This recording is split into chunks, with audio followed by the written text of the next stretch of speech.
Um, the, uh, the discipline that sort of brings me here with this part of what you're doing is not part of my formal academic training.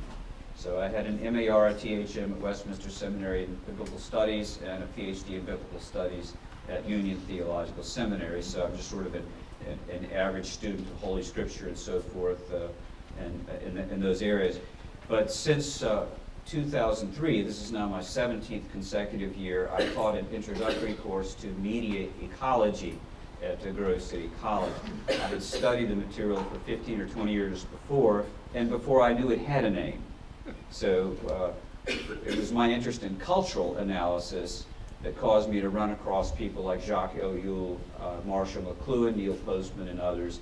And at some point, Neil Postman started reviving the term media ecology, which is now the name for the discipline that studies how changes in human media alter the human environment and therefore foster some kinds of life versus other kinds of life. So a biological environmentalist or ecologist looks at various different portions of the biological. What grows in a savanna that doesn't grow in a boreal forest, or what grows in a boreal forest that doesn't grow in a savanna, those kinds of things. And so they understand environments as nurturers of certain forms of life. And so one aspect of life that has been very, very consequential through the years is human media. Since we are social beings, made in the image of a triune God, everlastingly Father, Son, and Holy Spirit, we are beings that commune with one another and with God. Unfortunately, since the fall, often rebelling against God, but still something in us trying to fill that gap with other things. We are essentially social beings, and so from the time of Socrates on, even from the time of Moses, people have studied media. But with the rapid advance of new media in the 20th and 21st centuries, the field of study has become a little more acute, or perceived to have been a little more acute. So I bring general training in Bible and theology and then my own peculiar interest in media ecology to our conversations today. My 2 weeks of handouts are together on this, so you may feel free to bring yours back next week. I'm fairly sure Louise and Rebecca will make sure other copies are made for the forgetful. That would be Chen. And so for the others, you can just bring yours back. That's also a way of calming you down, unless you panic and think we're going to cover all this today. So just relax, right? Or feel free to excuse yourself for coffee and don't come back. That's also your choice, right? So today what we want to do is cover the first two Roman numerals through roughly the second half. If you want to draw a vertical or a horizontal line on your page 3 at just before item D, right? The spiritual dimensions. We will try to pick up there, the Lord willing, next week. That does give us also some wiggle room.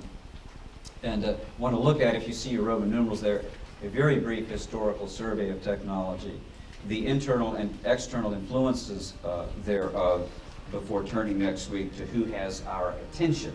So that's what we are doing most of the first two today, if we possibly can.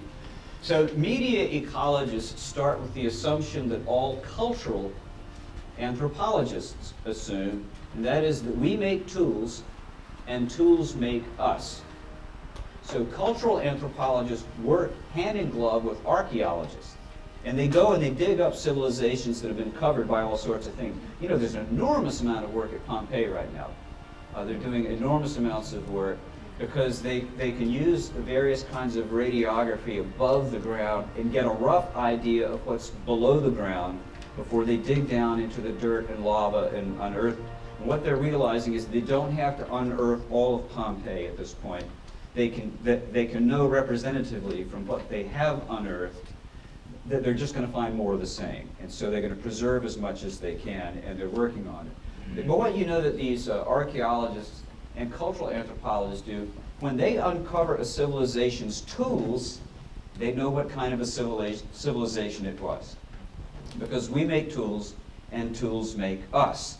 The way my grandfather would have put it is, for a man with a hammer, everything looks like a nail.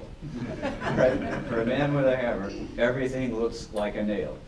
because you start finding all the things you can do with it. I finally bought a little Scotch eye auger a few weeks ago. I've been searching for them for a couple of years. It's an auger, a drill, it's a 1-inch one.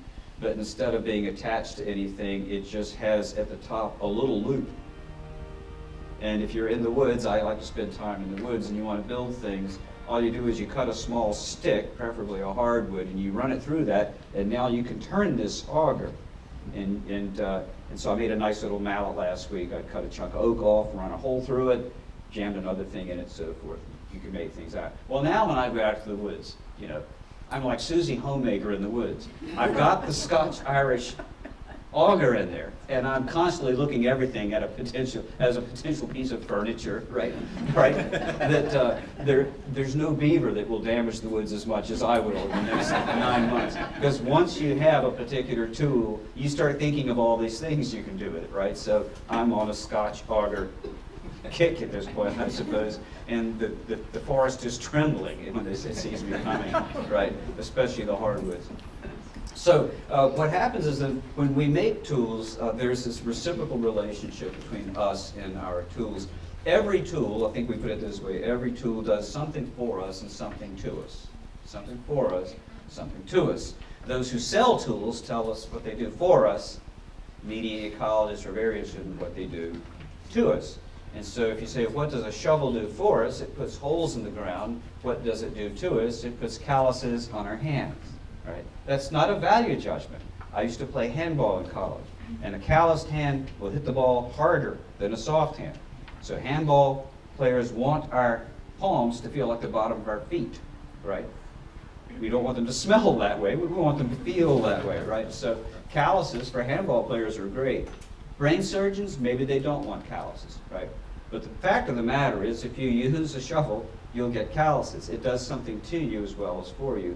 And that's part of what we study is the effect of media on it. So if you look quickly on your first Roman numeral 1, you'll see the major moments in human media listed there, from oral cultures to manuscript cultures to typographic printing press cultures to visual image-based cultures and electronic cultures, which happened at the same time, and then on to the digital culture that we now live in.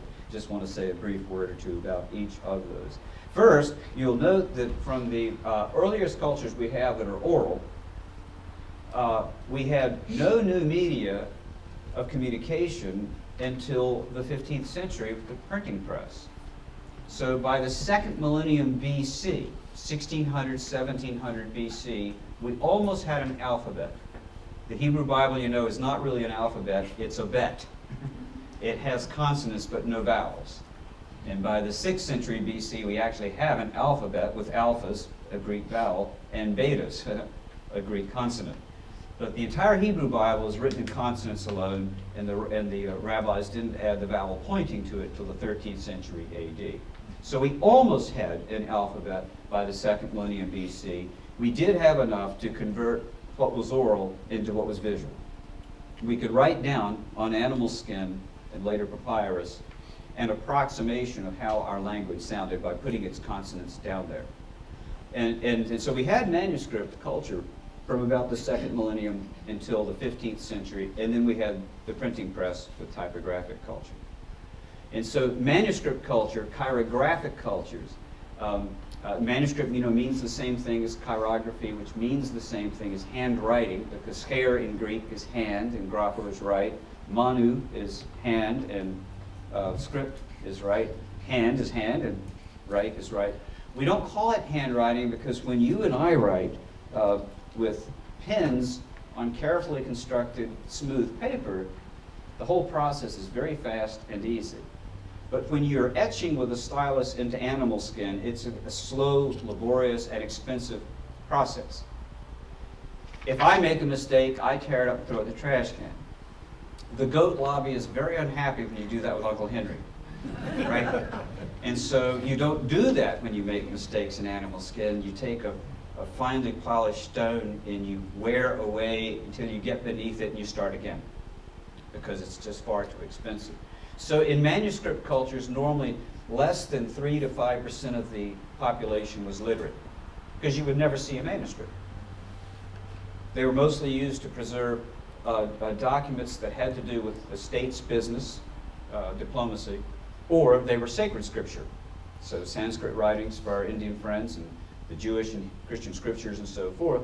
But the average person would have never seen a book until the printing press. So manuscript cultures are more similar to oral cultures than they are to printing press cultures. You see? And so when you and I read the Bible, because the authors of the Bible refer to other books of the Bible, we think of them as having books. But they did not have books as we know them. They had scrolls. And the scrolls, as you know, one of the problems with a scroll is it only has one page. So if you're looking at 39 books of the canonical Old Testament, you say, what page is that on? You say, well, it's the first page. It's also the last page. And it's the only page, right? And so how you and I encounter reading is so different than how ancient cultures encountered manuscripts. Profoundly different sort of a thing. But the value of it, as I suggest, is manuscript culture preserves a dialogue with the deceased. In oral cultures, all of your conversations are with living people. And there's some real value to that. You know whether you're talking to the village idiot or the town sage, right? So you know whence cometh the information, and you size it up that way. This is the sub-thesis of Paul Johnson's Intellectuals, when he looks at a number of individuals from the late 18th century to the 20th that were influential culture-wide through their books, who were horrible human beings. And he starts with this conversation about Rousseau, who ostensibly taught us love of humanity, having abandoned his wife and children. Right? and basically his thesis is no one who knew Rousseau would have let him say anything about love of humanity. His only influence is that nobody knew him. Right? And they still read his books. And in oral culture, Rousseau would have been a nobody. Or better yet, tarred and feathered and run out of town for being terrible, right? Horrible human being. But manuscript culture does preserve the writings of those who are now deceased. So that years after Moses is gone, the prophets can enforce the covenant with Israel by referring to the Torah. Right? And it means that yes, Tom, that we can put quotations from the trial of Socrates as on our email addresses if we want. That sort of a thing. Yeah, some of us can, yeah, right. But it's great fun because the part that I put on there is the third charge against Socrates is that he has corrupted the youth. And so in Greek there's an infinitive, this is what you've done wrong, adike, and then you have to have it in the accusative phase, so it's tous to deus diatherata. And the great thing is, so I just put that in parentheses under my name and that I'm a professor of religion in Greek. And the great thing is I can own the fact that I professionally corrupt the youth, and yet nobody knows it. I'm kind of owning it and hiding it at the same time. And those who are clever enough to know it have already figured me out anyway. So I'm corrupting the youth, and yes, I can put Socrates on my email address for what's that worth. And it is great that some of our conversation partners be deceased. It's great. Because the only way we can step out of our cultural moment to see whether it's weird or not is to realize that some people lived in a different culture, and their weird and normal might have been different than our weird and normal. And this is why we love to have conversation partners with those who are dead. Some of you remember in the 90s that the issue in educational circles was the Western canon, and people were objecting to the fact that they made college students read books written by dead white males. Remember that? Right? And I remember saying at the time, well, I love Emily Dickinson's poetry, and I believe she's a female. And I certainly enjoy the theology of Augustine, whom I regard as the most significant of all Christian theologians, and he was African, so I don't think he was terribly white. And so I said, I love, non-white authors, and I love non-male authors, and so forth. But I do want some of my authors good and dead, right? Right? So they don't need to be dead. They don't need to be white. I mean, they don't need to be white males, but they do need to be dead, right? Because I know what my contemporaries think. They think what I think, right?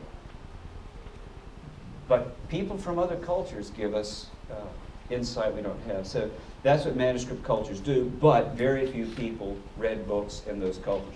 Everything changes with the printing press. Within a little over a century, 80 to 85% of Europe is literate. So you go from 3% literacy rates in the medieval period to 85% literacy rates a century and a half after the printing press. Because now there's a purpose to knowing how to read, because there's books. And so it changes everything at that point. But notice how many thousands of years it takes to go from the invention of alphabets with manuscript to the printing press. 3,000 years, 1500 BC, 1500 AD. So 3,000 years, we could think about how is manuscript culture changing us compared to oral culture. But then in less than 500 years, from the printing press until the development of the camera and the telegraph in the 1840s, in less than 500 years, roughly 400, we have two new things introduced, and then in the 20th century, they explode, right? They just explode. So we not only have more media now than ever before, different media that affect us differently, we have less time to assess their effects on us than ever before. They're emerging faster than we can evaluate them. It's almost like working for the Centers for Disease Control in Atlanta when some virus goes crazy and is spawning new viruses faster than they can figure out the previous one. I think that's what they feared down there at the CDC. They're always afraid that one day they're going to find something that reproduces and also changes and mutates so fast that before they can treat the one, it has spawned 16 children. And those are unresponsive to it. So they probably have a hard time sleeping at night for that. Well, in media, that has virtually happened because in the 19th century, you have the development within about 5 years of each other of the first image-based photograph and the first electronic telegraph. And so some media ecologists refer to this as two moments because they're equally consequential.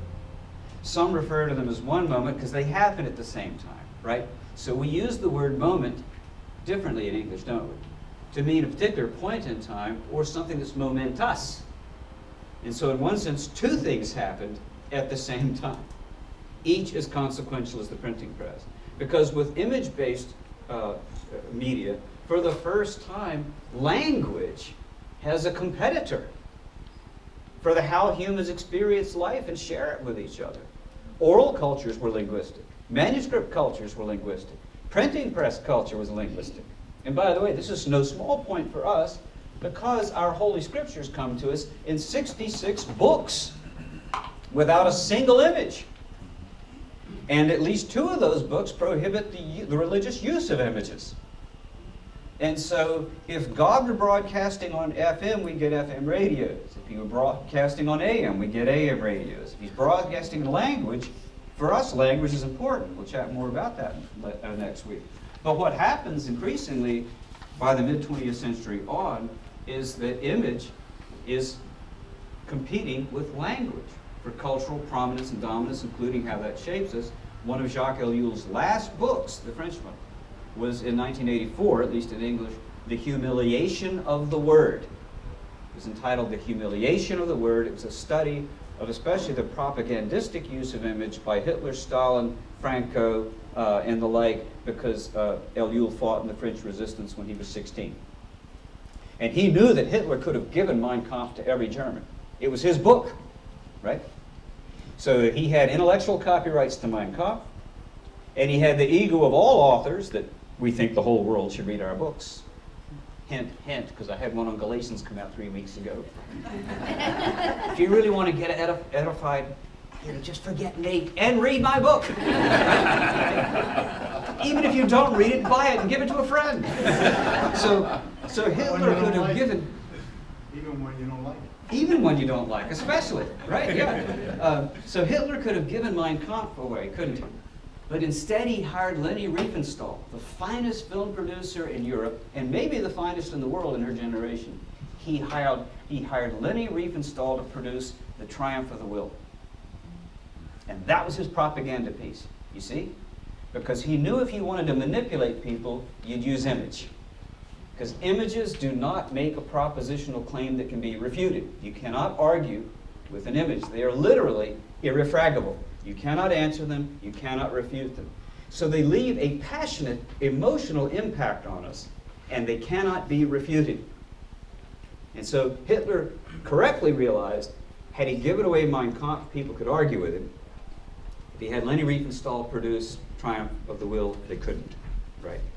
And so Jacques Ellul writes about the triumph right, of image over language in his book, The Humiliation of the Word. He saw the utter consequences of it.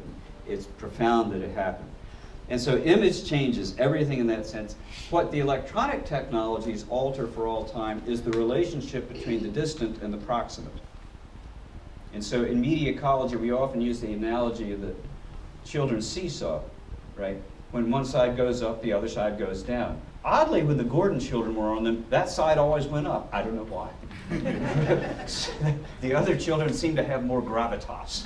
And down went their side and up went ours. We just didn't want to spring into the air when we came off of it. So what happens is the distant becomes proximate because of electronic technologies. But then that also means the proximate becomes more distant. That we know what people are doing distant to us and we don't know our neighbors. So that's what happens there. In the 20th century, you have these two great new moments in media ecology of electronic media and image-based media. So what does a smartphone do? Well, when the digital world first arrived, we thought it did nothing. It's electronic and it's image-based. But it's also portable. And it wasn't until the first 5 or 6 or 7 years where we said the portability changes it altogether. When I was a child and I was growing up, you could hide from a telephone and you could hide from a television because they were both secured to a wall by a cord. And all you had to do was to get away from it, unleash yourself, and you could escape them. But when they are in your pocket or purse, they are inescapable. Like the poor, they are with you always, right? And so constant alarms disrupt us, and constant images intrude upon our consciousness, and they are virtually inescapable. So a year or so ago, I gave my iPhone 6 to our younger daughter, Dabney, and got a dumb phone. This is the dumbest phone I think there ever was, right? The only way it could be dumber was to speak a foreign language that I don't know, right? But it's so horribly useless, I'm not tempted to do anything with it. It's a great paperweight, right? But other than that, I leave it at home some days, I leave it in my briefcase other days, I leave it in the Mustang GT some days, but you're not even tempted to use it. And had Dabney not wanted it, I was going to take it to the range and put a .45 caliber hole in it. Right? I wasn't going to put it on eBay. I wasn't going to put it on credit. It was either going to my daughter, or it was going to go to the range. And my daughter spared it. But what you realize when you have one of those things is it cheapens your humane existence, because whenever you are about to enter an important conversation with someone who's distant to you disrupts, right? And we all know that not all of our conversation is big talk. Most of it's small talk. And only sometimes, by the grace of the Holy Spirit, does small talk transmute into big talk. And we're chatting with someone who's had some aspect of life that resonates with ours in some way, and both of us sense that, and so the conversation moves in a slightly different direction. As parents whose first daughter died of leukemia 33 years ago, when we meet people who've lost a child, sometimes after 8 or 10 minutes of small talk, we realize we've both lost a child, and we feel a kinship that not everyone would feel with them, and sometimes small talk transmutates into big talk pretty quickly. But you never know when that will happen. And one of the great costs of carrying these disruptive things with us, we do not know how many big talks were disrupted before they ever happened. Because while we were still in the small talk part of our conversation, someone got a text, a tweet, or something else from someone who was distant, and the balloon burst. And then you say afterwards, where were we? And the answer is, well, we were having a humane conversation. Now our brains are fried, right? That's where we are, right? And so that's what happens with the digital world.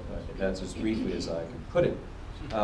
So note then, this is your Roman numeral 2, that media have both internal and external influences. External to us, they alter social structures. Who has access to whom how, and how frequently. Internally, they alter our neurology and make us more or less capable of perceiving certain kinds of things. So we want to chat about each of those a little bit. You could say it this way: they alter the world around us and the world within us, if you want to put it that way. They alter the nature of our external world, because we can now text and tweet people in India, or Texas, or God forbid, New Jersey.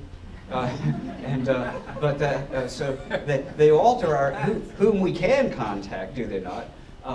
But then, as we'll see, they alter us also and the nature of consciousness and perception itself. So I've just listed, I don't really need to talk about them. I've even given you a couple URLs if you want to look at them.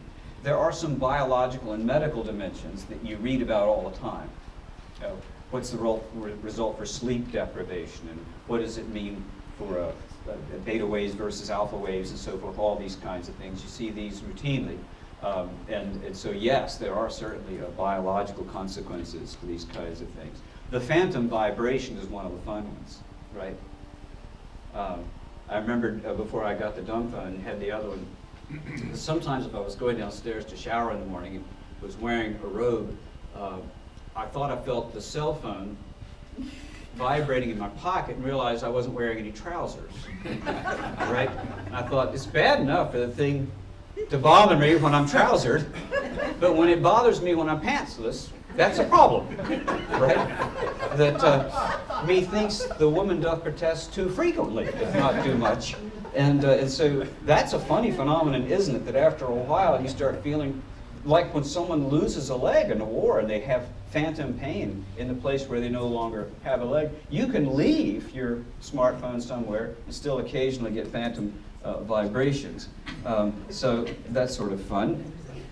I never had any anxiety about misplacing my smartphone. In fact, I offered reward money to people who would take it from me. But some people, they say, have enormous anxiety. My daughters used to have anxiety when they would lose theirs. They didn't really lose theirs, they tended to drop them in the toilet. So that was an interesting sport in my household for the girls to occasionally drop their smartphone in the toilet and be surprised when it didn't work afterwards, right? I'd refuse too after a treatment like that. Any self-respecting smartphone would say, you do that, I'm not going to work for you anymore, right? And so then they would have to find ways of getting on the help desk at Verizon or Sprint or wherever it was to make sure they could get another one FedEx to them overnight by the next morning. And I thought, you know, I had several days in my youth where I lived more than 7 hours without a smartphone. There's an outside chance you could. And for them, how could that be? So that's a peculiar one. And then the earbud is sort of a fascinating thing. You say it's an almost symbolic representative of our narcissism, our own world, right? It started with the Sony Walkman in 1975. Music went from being a shared thing because it made noise, and you experienced it with others, to now it's your own thing, and people go along with the soundtrack to their life wherever they go, and so forth. I don't see as much of that in the woods as I do around town, but I do occasionally see it. I've seen it up on the White Mountains in New Hampshire on occasion, somebody blissfully going along, and I thought, I kind of like to hear the birds and things, and hear someone potted up, right? Just sort of an odd sort of a thing. So we retreat into our own world this way, and it creates all sorts of social difficulty, doesn't it? Do you know what to do when someone's coming at you on the sidewalk and they're wearing pods? I don't. I would have thought in the past it's rude to make eye contact and not say good morning, but now I wonder if I'm disrupting a conversation with 50 Cent.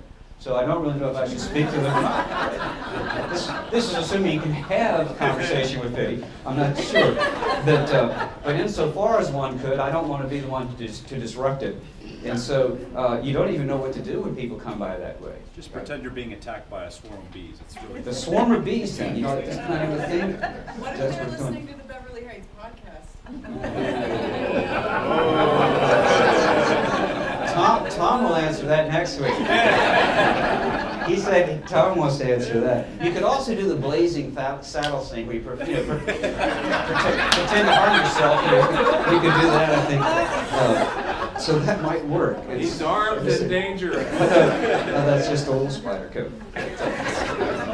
So if you look at the cognitive dimensions and then take it over to the next page, top of your page 2, media ecologists, before the invention of the fMRI, had already spoken about the fact that our sensoria are plastic. The 5 senses and the 2 properties of the mind, rationality and imagination, they call those together the sensoria. If you said senses, people thought you were limited to the 5. And so they used to use the term sensoria to refer to the 5 plus the 2 properties. And they observed that they were flexible or plastic, that your capacity to hear certain music with pleasure can change. And your capacity to enjoy certain poets can change. And now we know from fMRIs that neuroplasticity is a biological reality. The brain creates new neural pathways all the way through your life. It never stops. And what you're exposed to influences what you can perceive. And so if you want to perceive X tomorrow or next year, you start trying to perceive it today. And then at some point your brain will adjust. So an 8-year-old boy in Paris today speaks French, does he not? And an 8-year-old boy in Pittsburgh today speaks something approximating English with the occasional yins and so forth, and he'd be danton while he's doing it, I suppose. And so it's close to English, right? They could have been twins separated at birth, right? Born in India by a mother who died in childbirth, one reared in Paris, one reared in Pittsburgh with the same genes. And by 8 years of age, one's fluent in English, one in French. Why? Because of neuroplasticity. The brain adjusts to what it needs to adjust to. It learns to perceive what it attempts to perceive, right?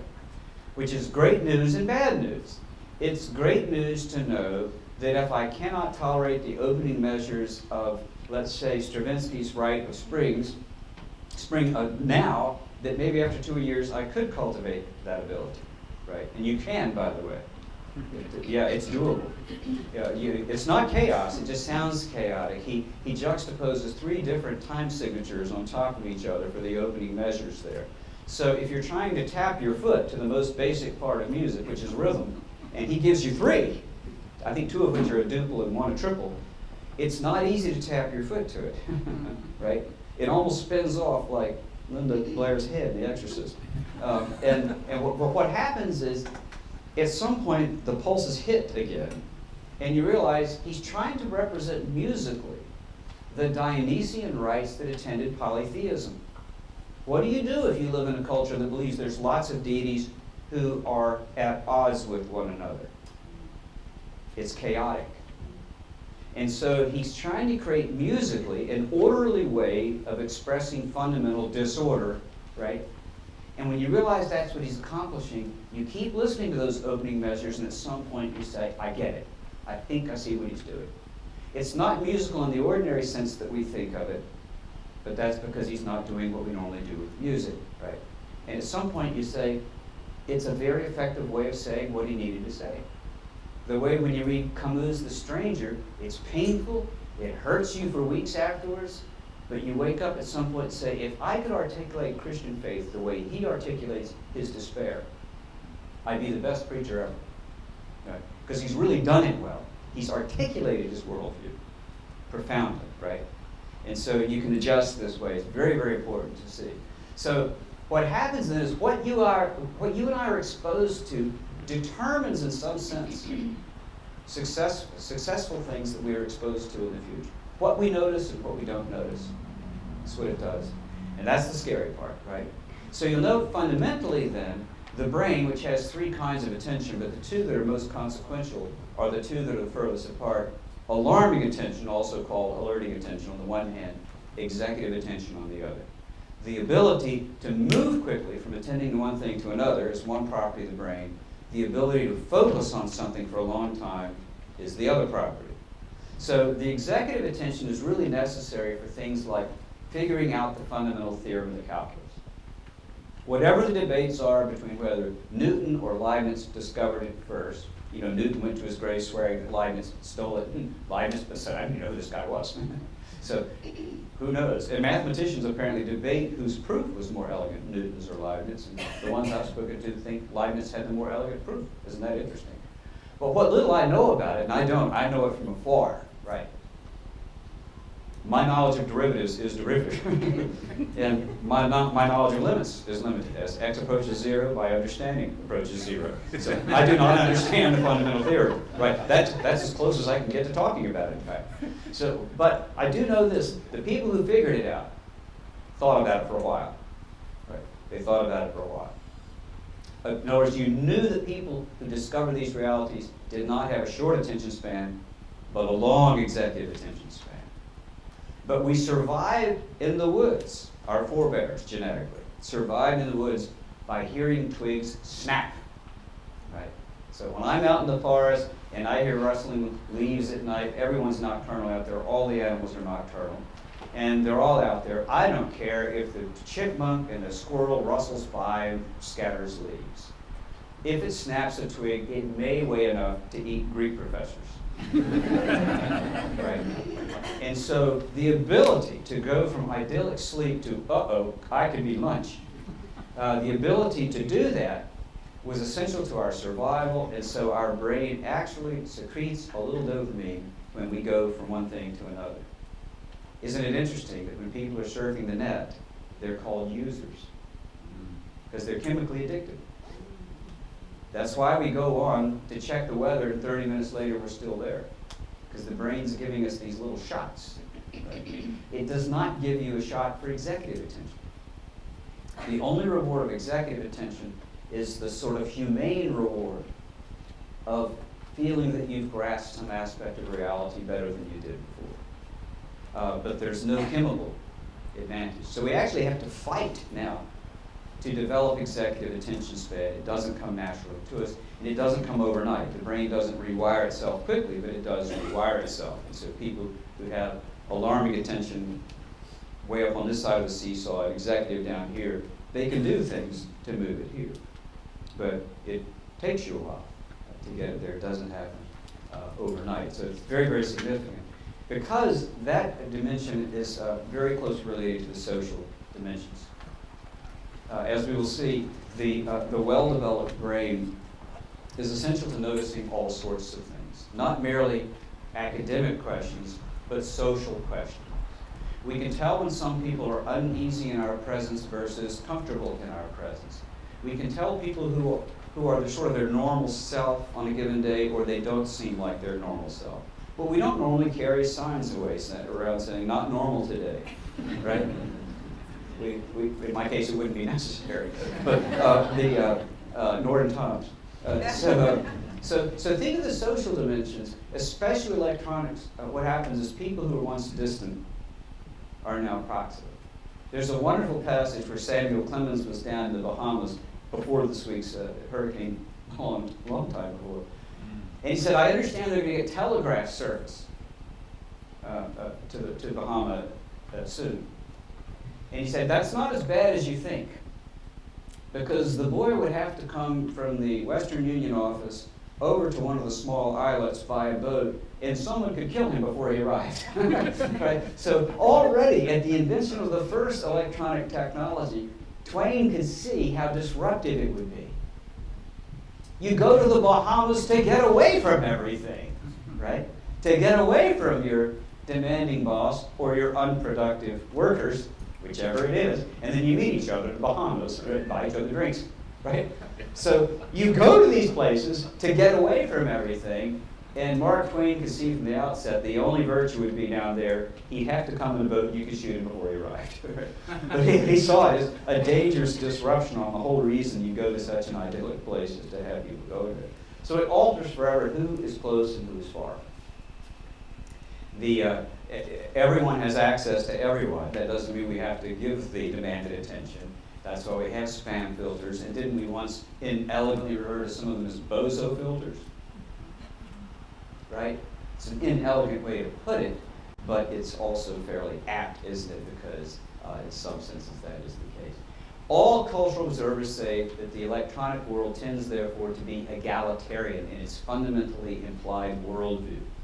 And I think all good theologians of the Holy Scripture say just the opposite, that the Bible presents an ordered world where everything has a natural superior and a natural inferior. That's just the way it is. You can read Lewis's quote to that effect on your own as you wish. But notice, I speak as a Presbyterian to many fellow Presbyterians, how the Westminster Standards deal with the fifth commandment. Honor your father and your mother. So they first ask, who are styled father and mother in the fifth commandment? And say, all superiors in age, grace, or gifts, and so forth.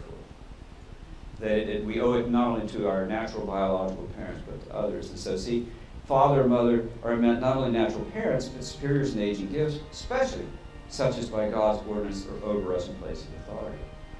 What's the general scope? And then note that I didn't put the answer to questions 127 through 132. I just put the questions on there because the questions themselves are offensive to our sensibilities, aren't they? We don't even like the language of inferiors and superiors, do we? We wish the Westminster Divines had not framed the matter that way. But they were building on the Heidelberg Catechism, the Second Helvetic Confession, all the previous Protestant confessions. They didn't think they were doing anything new. The whole Christian world had always said that God creates an orderly world in which certain portions of it rule other portions. The greater light to rule the day and the lesser light to rule the night. What a strange way to talk about the sun and the moon, right? And so what happens is the egalitarian world is not so much promoted by fine philosophers and political theorists, it's also promoted by egalitarian media. Anyone can have a web page. It doesn't have to pass through an editor. For English style, for comprehensibility, for factual truthfulness, right?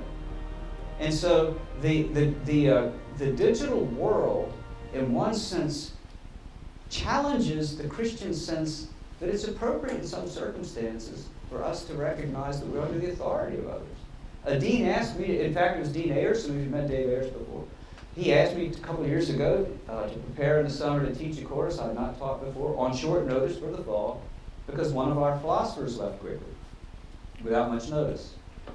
And he didn't know anyone else who had an interest in science and religion the way I did, lifelong reader of Stephen Gould, just personally. And so he asked me if I would teach that course with little notice as an overload in the fall and double overload in the spring. Well, I didn't want to do it, but of course I did it. It needed to be done. We had students who wouldn't have graduated that year. And so it had to be done. So someone said later, it was nice for you to cooperate with Dean Ayers, and I said, I didn't so much cooperate with Dean Ayers, I submitted to his request. And I noticed, if you said, well, I submitted to his request, people are really uncomfortable with that, right? But what does it mean in practice? What does cooperate mean that subordinate doesn't mean? In practice, they mean the same thing. One hurts egalitarian ears, and the other tickles egalitarian ears, right? But whenever I get the chance, I just assert the old Christian language and saying, he's the dean. He's got to make sure people graduate next year. And unless I have a strong personal or moral reason not to assent to his request, it's my duty to do it, right? It's my duty to make his life easier. Because otherwise it'll make the students' lives more difficult. What's wrong with just saying, I submitted his proposal, it was perfectly wise. He had every right to ask it, and he asked it very gently. He said, if you're too busy and can't understand, right? But notice that we're uncomfortable with the very language of it, and yet we live in a culture in which everyone's an equal. Let me make a final comment on this. You can make questions next week, but final comment on the social dimension here. Notice my number 3 at the top of that page. That if you do not have an extended attention span, you can't really notice other people. And Simone Weil, the French mystic, said that love in its basic essence is attentive. The first act of knowing is attention. We cannot clothe the naked if we don't see it. We cannot feed the hungry if we don't know it, right? We cannot address the needs. We cannot comfort the grieving if we don't know they're grieving. And so how do we learn these? Well, one is they can carry big signs around with them. But that's not how the difficult parts of life work.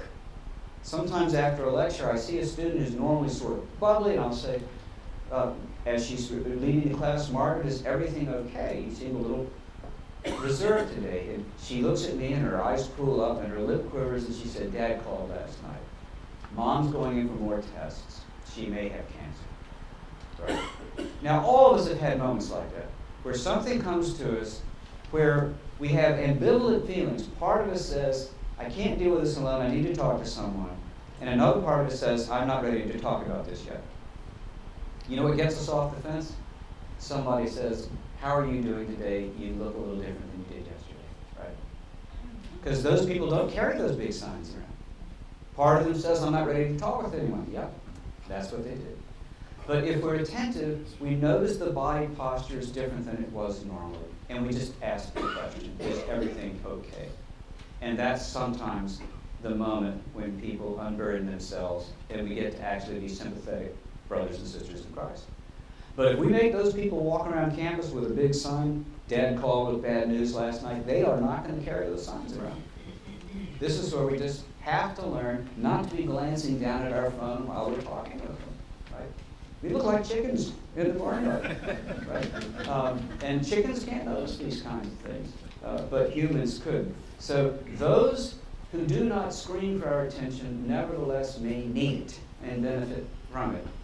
And the mind that has the executive attention to solve the fundamental theorem of the calculus can also have the social attention to notice when people might look a little wounded or fragile and do something about it.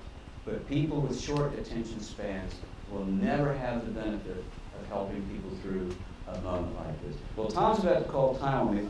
Hold on to this. Bring the questions you had about today to next week. We'll try to finish up this outline next week, and I will try to have time to entertain some of your questions then. So thanks for your attention.